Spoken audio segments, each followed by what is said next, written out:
नमस्कार।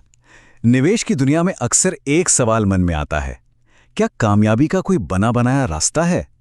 आज हम इसी सवाल का जवाब ढूंढने की कोशिश करेंगे और निवेश के जो मुश्किल रास्ते हैं ना, उन्हें एकदम आसान बनाएंगे। ये सवाल यही हमारी आज की पूरी बातचीत का बेस है। हम ये समझने की कोशिश करेंगे कि एक निवेशक अपनी जिंदगी के हर अलग-अलग स्टेज के लिए एक सही फाइनेंशियल प्लान कैसे बना सकता है। तो आज का रोड मैप कुछ ऐसा रहेगा। सबसे पहले निवेशक की सोच को समझेंगे, यानी माइंड गेम। फिर एसआईपी से पैसा बनाने की बात करेंगे। इसके बाद देखेंगे कि एसटीपी से अचानक मिले पैसे को कैसे मैनेज करें।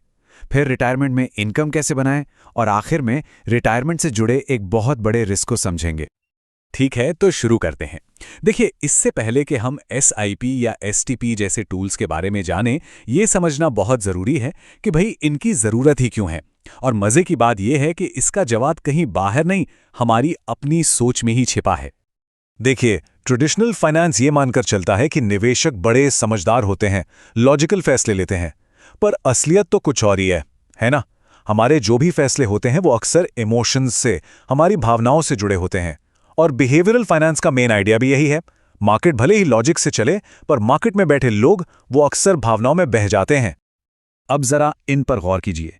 ये कुछ आम गलत फहमियां हैं, बायसेस हैं, जो अच्छे अच्छे प्लान को पटरी से उतार देती हैं। जैसे कि एंकरिंग, मतलब किसी एक कीमत पर अटक जाना, या फिर हर्ड बिहेवियर यानी भेड़ चाल। यही वो चीज़ें हैं जिनकी वजह से अनजाने में ही गलतियां हो जाती हैं। जैसे डर में आकर फटाफट सब बेच देना, या फिर किसी घाटे वाले स्टॉक को बस पकड़े रहना कि शायद ये ऊपर जाएगा। ये बात कितनी सही है ना? जब बाजार गिरता है तो डर हावी हो जाता है और सब बेचने लगते हैं, जिससे नुकसान और बढ़ता है। और जब बाजार चढ़ता है तो लालच आ जाता है और लोग सट्टेबाजी वाले रिस्क लेने लगते हैं। ये एक इमोशनल रोलर कोस्टर जैसा है। और ऐसे में जो सिस्टमैटिक प्लान होते हैं ना, वो बिल्कुल एक सीट बेल्ट की तरह काम करते हैं, जो इन झटकों से हमें बचा के लगते हैं। तो अब तक ये तो साफ हो गया है कि भावनाओं में बहने से बचने के लिए एक सिस्टम की जरूरत है। तो चलिए बात करते हैं हमारे पहले टूल की। ये खास तौर पर उन लोगों के लिए है जो अपने करियर के उस फेज में हैं जहां दौलत बनानी शुरू की है। तो एसआईपी यानी सिस्टमैटिक इन्वेस्टमेंट प्लान। इसको ऐसे समझिए जैसे आपने अपने निवेश को ऑटो पायलट मोड पर डाल दिया हो। हर महीने एक फिक्स्ड अमाउंट एक फिक्स तारीख को आपके अकाउंट से कटकर इन्वेस्ट हो जाता है। ये अनुशासन लाने का सबसे अच्छा तरीका है, खासकर उनके लिए जिनकी हर महीने एक रेगुलर इनकम आती है। और इसका प्रोसेस भी एकदम सिंपल और ऑटोमेटिक है। एक तय रकम आपके बैंक अकाउंट से अपने आप कट जाती है एक तय तारीख पर और आपके चुने हुए म्यूचुअल फंड में लग जाती है। और सबसे बड़ी बात, ये आपको मार्केट टाइमिंग के चक्कर से बचा लेता है। मतलब बाजार कब ऊपर जाएगा कब नीचे, इस सिरदर्दी से छुट्टी। अब आता है एसआईपी का असली जादू, जिसे कहते हैं रूपी कॉस्ट एवरेजिंग। चलिए इस टेबल से समझते हैं। देखिए, आपका पैसा तो हर महीने 5,000 ही जा रहा है, पर जब एनएवी यानी कीमत 95 रुपए थी तो आपको 52 से ज्यादा यूनिट्स मिली। और जब कीमत 110 थी तो सिर्फ 45 यूनिट्स। मतलब जब मार्केट सस्ता होता है तो आप ज्यादा खरीदते हैं और जब महंगा तो कम। इससे लॉन्ग टर्म में आपकी एवरेज कॉस्ट वो कम हो जाती है। अच्छा, एसआईपी तो हो गया रेगुलर इनकम के लिए, पर सोचिए अगर किसी को अचानक से एक बड़ी रकम मिल जाए। मान लीजिए कोई बड़ा बोनस मिला, या कोई प्रॉपर्टी बेची, या विरासत में पैसा मिला, तब क्या सारा पैसा एक साथ मार्केट में लगा देना चाहिए? नहीं, यहीं पर काम आता है एसटीपी यानी सिस्टमैटिक ट्रांसफर प्लान। एसटीपी क्या है? ये एक मुश्त मिले पैसे और शेयर बाजार के बीच एक पुल, एक ब्रिज की तरह काम करता है। इसका मकसद यही है कि एक बार में सारा पैसा लगाकर जो बड़ा रिस्क लिया जाता है उससे बचा जा सके। तो ये काम कैसे करता है? सबसे पहले जो भी एक मुश्त रकम है उसे कम रिस्क वाले फंड जैसे किसी डेट फंड में डाल दिया जाता है। फिर वहां से हर महीने एक तय रकम निकलकर आपके चुने हुए ज्यादा रिस्क वाले फंड जैसे इक्विटी फंड में ट्रांसफर होती रहती है। इससे फायदा ये होता है कि आप मार्केट में धीरे धीरे एंट्री लेते हैं और गलत टाइमिंग का रिस्क कम हो जाता है। और जो पैसा अभी इक्विटी में नहीं गया है वो भी डेट फंड में कुछ न कुछ कमाता रहता है। तो एसआईपी और एसटीपी में मेन फर्क क्या हुआ? फर्क है पैसे के सोर्स का। एसआईपी में पैसा सीधा आपके बैंक अकाउंट से आता है, जबकि एसटीपी में पैसा एक म्यूचुअल फंड स्कीम से निकलकर दूसरी में जाता है। एक है रेगुलर निवेश के लिए, दूसरा है एक मुश्त रकम को धीरे धीरे निवेश करने के लिए। चलिए तो अब तक हमने दौलत बनाने की बात की, यानी अक्यूमुलेशन फेज। अब कहानी में एक बड़ा मोड़ आता है। अब हम उस दौर की बात करेंगे जब जमा किए हुए पैसे से गुजारा करना है, यानी डीक्यूमुलेशन फेज। और यकीन मानिए, इसके लिए बिल्कुल अलग हथियार और अलग रणनीति चाहिए।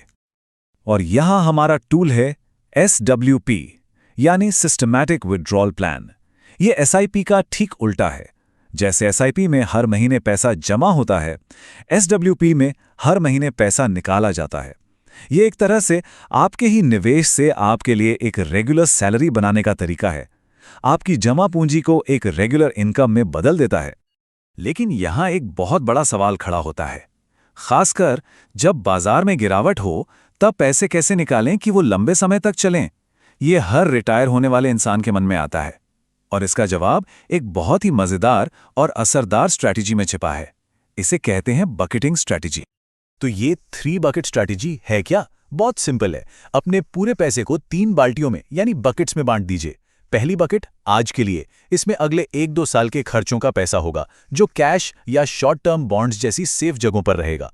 दूसरी बकेट आने वाले कल के लिए, इसमें 2 से 10 साल तक के खर्चे होंगे जो बॉन्ड्स और इनकम फंड्स में होंगे। और तीसरी बकेट भविष्य के लिए, इसमें 10 साल के बाद के खर्चे का पैसा होगा जो इक्विटी जैसे लॉन्ग टर्म ग्रोथ एसेट्स में रहेगा। इसका सबसे बड़ा फायदा, अगर मार्केट गिर भी जाए तो आपको अपने रोज के खर्चों के लिए इक्विटी को नुकसान में नहीं बेचना पड़ेगा। चलिए, अब हम अपने आखिरी और शायद सबसे जरूरी हिस्से पर आते हैं।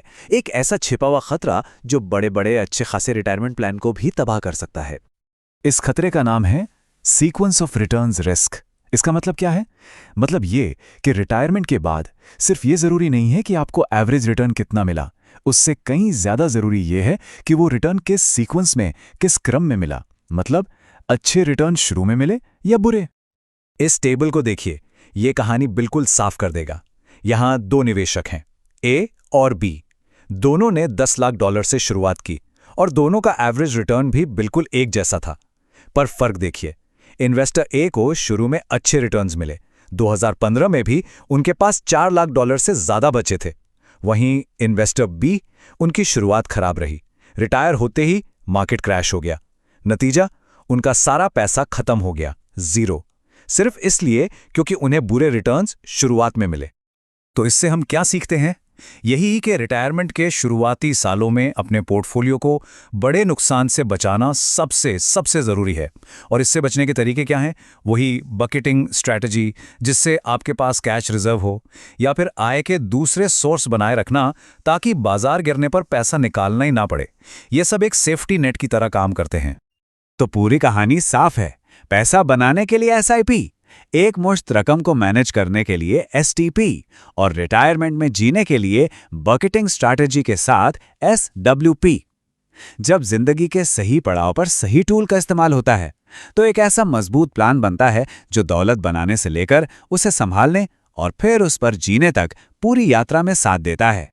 तो आज की बातचीत खत्म करने से पहले बस एक सवाल सोचने के लिए, क्या मौजूदा फाइनेंशियल स्ट्रैटेजी सिर्फ एक पड़ाव के लिए बनी है या ये पूरी जिंदगी की यात्रा के लिए तैयार है?